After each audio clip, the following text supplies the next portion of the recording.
Assalamualaikum warahmatullahi wabarakatuh. Dan salam sejahtera. Okey, kita teruskan matematik tingkatan 5 bab 4 matematik pengguna. Okey, hari ini kita tengok empat jenis cukai dalam pengiraannya, cukai jalan, cukai tanah, cukai pintu dan cukai jualan dan perkhidmatan.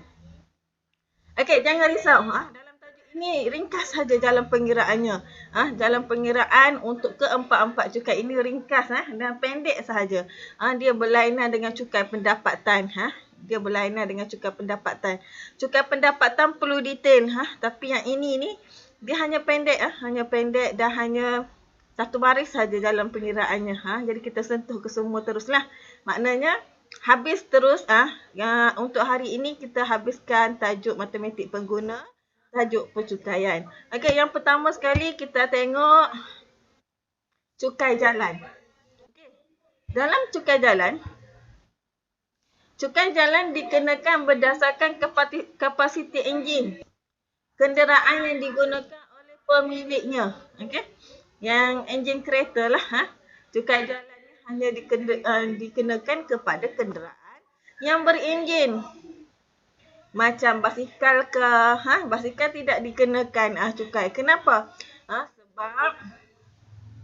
Sebab basikal tidak mempunyai enjin. Jadi cukai jalan ni dia dikutip setiap tahun. Perlu dibayar setiap tahun. Pada kebiasaannya cukai jalan akan lebih tinggi bagi kenderaan yang tinggi kapasiti enjinnya. Semakin tinggi kapasiti enjin, semakin tinggilah dia punya cukai dia. Jadi kita tengok satu untuk lebih jelas lagi kita tengok contoh. Ringkas saja jalan pengiraannya, don't worry. Okey. Ya, ni contoh di dalam buku teks. Jadual di bawah menunjukkan cukai jalan kereta persendirian di Semenanjung Malaysia. Okey, yang ini bagi kapasiti 1000 cc ke bawah lah. RM20 sahaja, bukannya banyak pun, RM20 je. Bagi kapasiti 1001 cc sehingga 1200 RM55 dan seterusnya lah. Okey. Kalau kita tengok di sini yang bagi kapasiti enjin yang tinggi sedikit iaitu 1600 cc sehingga 1800. Yang pertama adalah 200. Lebih daripada 600, okey, 40 sen akan dikenakan. Bukannya banyak, 40 sen saja. Jadi kita tengoklah jadi macam mana jalan pengiraannya. Kejap lagi kita tengok. Okey, soalan dia. Alan memiliki 2 buah kereta. Okey, 2 buah kereta. Okey. Yang mana kapasiti enjinnya? Yang pertama, ini kereta yang pertama, kapasiti enjinnya adalah 859 cc. Dan satu lagi keretanya adalah kapasiti 1997 cc. Hitung cukai jalan bagi kedua-dua keretanya. Okey, cukai jalan ni biasanya kita ni kita sebut road tax. Road tax tu apa? Cukai jalan lah. Jadi ini jalan pengiraan dia. Okey, kita tengok Alan dia memiliki kereta, 2 buah kereta iaitu 859 cc dan 1997 cc. Okey, cc kereta ni kita kena refer. Kita kena refer jadual tadi. Untuk kereta yang pertama dia adalah 859 cc. Jadi ini kadar dia. Kadar dia 1000 cc ke bawah. Hanya RM20 sahaja. Tapi untuk kereta yang kedua dia adalah 1997 cc. Yang mana? Okey, 1900 di sini. Di sini. Di kotak yang terakhir sekali. Di sini. Dia adalah cc dia adalah antara 1997 cc. Jadi cc dia di sinilah. Jadi sekarang kita mau tengok macam mana untuk kereta yang pertama dan kereta yang kedua. Okey, untuk kereta yang pertama 859 cc ni hanya perlu bayar road tax dia, hanya perlu bayar cukai jalan dia adalah RM20 sahaja. Tapi bagi kereta yang kedua, yang pertama asas dia adalah kena bayar 280. Dan selebihnya, ingat ya dia melebihi Ni dia melebihi 1,800. Sebab apa? Sebab sisi keretanya adalah 1,997. Maknanya dia terlebih. Bila terlebih dia kena bayarlah lagi. 50 sen daripada ni. Maknanya yang ini kereta dia tolak dengan yang asas ni. Asas dia adalah 1,800 darat dengan 50 sen. Okey, 1997 tolak dengan 1800 akan dapat 197. 197 yang lebih ni darab dengan 50 sen. Okey, bila didarab dengan 50 sen, kamu akan dapat RM98.50. Jadi untuk kereta yang kedua ini kena tambah asas dia. Asas dia tadi adalah 280 tambah dengan balance, baki kapasiti tadi. Jadi jumlah road tax, jumlah cukai jalan bagi kereta yang kedua adalah RM378.50. Ini sahaja. Ini sahaja jalan pengiraan cukai jalan. Senang saja, dia tidak melibatkan apa-apa. Ringkas sahaja. Jadi, habislah sudah cukai jalan. Jadi kedua, kita akan tengok cukai pintu. Macam mana jalan pengiraan cukai pintu. Cukai pintu juga ringkas jalan pengiraannya. Okey, cukai pintu. Kadar cukai pintu ditetapkan oleh pihak berkuasa tempatan berdasarkan lokasi dan jenis hartanah. Kalau lokasi di tengah bandar, mahal lah dia. Dan jenis hartanah kita tengok. Jumlah cukai yang perlu dibayar setiap tahun bergantung kepada kadar cukai yang dikenakan atas nilaian tahunan. Nilaian tahunan ni macam mana?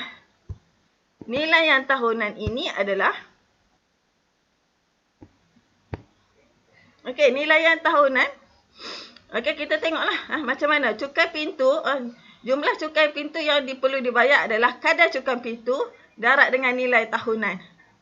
Okey, nilai tahunan ini adalah taksiran tahunan. Merupakan anggaran kasar sewa tahunan yang munasabah dan dijangka akan diperolehi dalam setahun daripada pegangan tertentu jika disewakan. Berdasarkan anggaran kasar sewa lah. Sewa tahunan. Nanti kita tengok kejap lagi. Okey. Nilai tahunan ni anggaran sewa bulanan. Sewa berapa? Berapa sewa bulanan? Darat dengan 12 bulan 1 tahun. Sebab dia kata tahunan. Nilai tahunan perlulah didarat dengan 12 bulan. Sebab 1 tahun 12 bulan. Jadi untuk lebih jelas lagi kita tengok contoh. Okey, contoh 8 dalam buku teks. Mariani memiliki sebuah rumah kediaman di Subang Jaya. Maknanya di tengah bandaraya lah ni. Dia menerima bil cukai pintu daripada Majlis Pembandaran Subang Jaya. Diberi bahawa nilai tahunan ialah, ni nilai tahunan dia ni, adalah RM6,580. Ini untuk tahunan. Tahunan ini adalah 12 bulan. Cukai pintu ialah 5%. Hitung cukai pintu yang perlu dibayar oleh Mariani untuk setiap setengah tahun. Jadi senang saja rumus dia. Macam tadilah. Rumus dia adalah jumlah cukai pintu sama dengan kadar cukai pintu. Kadar cukai pintu di sini adalah 5%. Darab dengan nilai tahunan. Sewa nilai tahunan berapa? RM6,580. Darab sajalah. Yang ini, jadi bila kita darab 5% ni ataupun 5% ni, ataupun kita boleh tulis 5% ni boleh juga ditulis sebagai 5/100. Darab dengan 6,580. Sama juga kamu akan dapat 329 setahun. Yang ini dalam setahun. Soalan dia kata minta setiap setengah tahun. Okey, kalau setengah tahun ini bermaksud 1/2. Maknanya 6 tahun sekali. Bila 6 tahun sekali? 6 bulan satu kali. Maknanya perlu dibagi dengan 2 sajalah. Sebab dia kata yang ni untuk setahun. Soalan minta untuk setengah tahun. Jadi 329 perlu dibahagikan dengan 2. Sebab apa? Sebab dia minta untuk setengah tahun. Jadi dapatlah untuk setiap setengah tahun cukai pintu yang perlu dibayar oleh Mariani adalah RM RM164.50. Itu saja. Kita tengok nilai sewa tahunan dia berapa darab dengan kadar cukai pintu. Dapatlah untuk setahun. Okey, seterusnya. Habis sudah untuk cukai pintu. Kemudian kita tengok. Kan senang saja kan cukai. Cukai pintu, cukai tanah semua senang. Yang susah sikit cukai pendapatan sahaja. Okey, kita tengok cukai tanah. Okey, cukai tanah. Macam mana jalan pengiraan dia? Dalam cukai tanah, kadar cukai tanah ditetapkan oleh kerajaan negeri. Kalau negeri Kelantan, kalau negeri Sabah, negeri Kedah, semua lain dia, berlainan. Berdasarkan lokasi, saiz dan jenis tanah.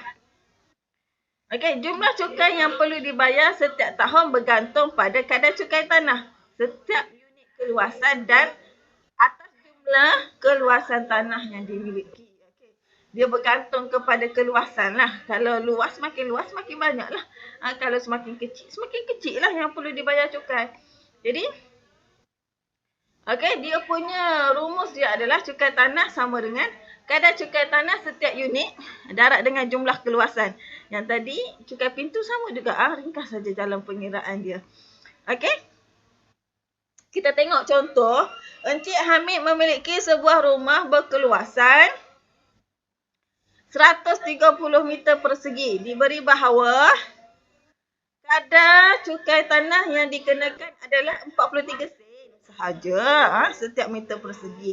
Hitung jumlah cukai tanah yang perlu dibayar oleh Encik Hamid setiap tahun. Darab sajalah. Yang ini adalah rumus dia. Rumus dia kadar cukai tanah setiap unit. Darab dengan jumlah keluasan. Darab sajalah. Ni untuk setiap unit. Untuk setiap unit adalah 43 sen sahaja. Darablah dengan 130. Okey, dapatlah. Maknanya Encik Hamid hanya perlu membayar RM55.90 sahaja untuk satu tahun. Banyak ke? Sikit saja sebab dia kira 43 sen, tak sampai pun RM1 ni. Jadi, ini sahaja yang perlu dibayar oleh Encik Hamid. Okey, seterusnya habislah cukai tanah. Okey, sekarang kita masuk cukai jualan dan perkhidmatan. Okey, cukai jualan dan perkhidmatan ni kita tengok satu-satu. Yang ni selalulah berkait dengan diri kamu ni. Kadar cukai jualan untuk barangan adalah berbeza, iaitu 5%, 10% atau kadar-kadar lain bergantung kepada barangan yang ditetapkan. Okey, mana kadar cukai perkhidmatan ialah 6%. Untuk cukai perkhidmatan ni memang semua orang sudah tahulah 6%. Daripada zaman dulu-dulu tu selalu sahaja dia diiklankan dalam televisyen. Jadi mustahillah ada yang tidak tahu. Jadi kita tengok jalan pengiraan dia. Cukai perkhidmatan bagi setiap kad kredit adalah RM25 satu tahun. Okey, kad kredit juga dikenakan cukai. Dikenakan cukai. Berapa cukai dia? Cukai dia adalah RM25 satu tahun. Asal ada sahaja kredit memang akan dikenakan cukai. Okey, contohnya, contoh 10. Sofia menyewa sebuah bilik di Hotel Selesa dengan harga RM240 semalam. Sofia menginap di hotel itu untuk 2 malam. Kalau 1 malam 240. Kalau 2 malam darablah dengan 2. Jadi kamu akan dapat berapa? RM480. Diberi bahawa hotel itu mengenakan cukai perkhidmatan sebanyak 6%. Hitung cukai perkhidmatan yang perlu dibayar oleh Sofia. Okey, pertama sekali kita tengok dulu. Okey, dia menginap 1 malam adalah 240. Jadi kalau 2 malam 240 darab 2 kita dapat 480. Dalam 480 ni darab juga pula dengan 6% cukai perkhidmatan. Maknanya 6/100 lah. Maknanya kamu akan dapat yang ni. Ini adalah cukai sahaja. Cukai yang perlu dibayar oleh Sofia. Tidak termasuk lagi sewa dia. Kalau jumlah keseluruhan yang Sofia perlu bayar kepada hotel berapa? Jumlah keseluruhan yang dia perlu bayar kepada hotel adalah yang pertama. Ni untuk 2 malam. Untuk 2 malam tidur di hotel adalah 480. Tambah dengan GST. Berapa nilai GST ataupun cukai perkhidmatan? RM28.80. Jadi berapakah jumlah yang dia perlu bayar? 80 sen. Okey, jadi jumlah yang dia perlu bayar kepada hotel tersebut adalah RM508.80. Ini sewa hotel dan yang ini adalah GST ataupun cukai perkhidmatan. Itu adalah bagi cukai perkhidmatan. Okey, kita tengok satu lagi. Habislah sudah. Habis sudah. Cukai perkhidmatan sudah kita tengok. Cukai jualan sudah kita tengok. Cukai jalan sudah kita tengok. Jadi semua yang kita belajar hari ini, dalam pengiraannya ringkas-ringkas sahaja. Senang-senang sahaja. Tidak seperti cukai jualan. Cukai jualan perlu satu-satu detail ya. Cukai jualan. Cukai pendapatan. Cukai pendapatan. Perlu detail satu-satu. Jadi cikgu harap tiada masalah lah untuk kamu jawab soalan latihkan diri 4.1C. Okey, untuk soalan 6 ni, ini adalah cukai jalan. Cukai jalan macam senang saja. Okey, kemudian soalan nombor 7, cukai pintu. Soalan nombor 8, cukai tanah. Dan soalan nombor 9 adalah cukai perkhidmatan. Okey, dalam banyak-banyak ni cikgu mau bincang dengan kamu. Okey, adalah soalan 9 iaitu cukai perkhidmatan. Jadi kita tengok secara detail lah soalan 9. Okey, soalan 9. Yisun makan malam di sebuah restoran. Dia telah makan sepinggan nasi goreng. Nasi goreng 1 pinggan. 2 ketul ayam. Ayam 2 ketul. Dan secawan kopi. Okey. Jadual di bawah menunjukkan harga makanan dan minumannya. Okey, ni 1 pinggan, 2 ketul ayam dan 1 cawan kopi. Diberi bahawa restoran itu mengenakan cukai perkhidmatan sebanyak 6%. Berapakah yang Yisun perlu bayar kepada restoran tersebut? Okey. Jadi macam mana pengiraan dia? Kita kiralah berapa yang Yisun telah makan. Pertama, RM6 nasi goreng, 2 ketul ayam, 1 ketul RM5, 2 ketul jadilah RM10, 1 cawan kopi RM4. Jadi jumlah yang dia makan, ini adalah jumlah yang dia makan. Yang dia ambil, jumlah makanan dia lah. Jumlah makanan dia adalah RM20. Tetapi kita kena ingat, di restoran itu dia juga kenakan cukai perkhidmatan. Jadi dalam RM20 ni kita perlu darab dengan apa? Cukai perkhidmatan 6% darab dengan 6% sama 6% ya. Darab dengan RM20. Maknanya cukai perkhidmatan yang dia perlu bayar kepada kedai tersebut adalah berapa? RM1.20. Ini cukai saja. Cukai saja. Cukai servis ataupun cukai perkhidmatan. RM1.20. Jadi berapakah jumlah keseluruhan yang dia perlu bayar? Tambahlah. RM20 tambah dengan cukai RM1.20. Jadi jumlah yang dia perlu bayar adalah RM21.20.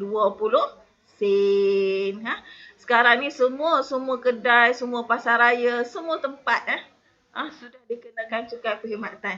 Jadi bukan kamu perlu bayar apa yang kamu makan saja. Kamu juga perlu bayar cukai perkhidmatan kepada servis yang diberikan oleh kamu. Okey? Jadi saya harap untuk tajuk ni kamu boleh fahamlah. Semua ringkas dan pendek sahaja dalam pengiraannya. Jadi itu sahaja untuk hari ini. Terima kasih. Thank you.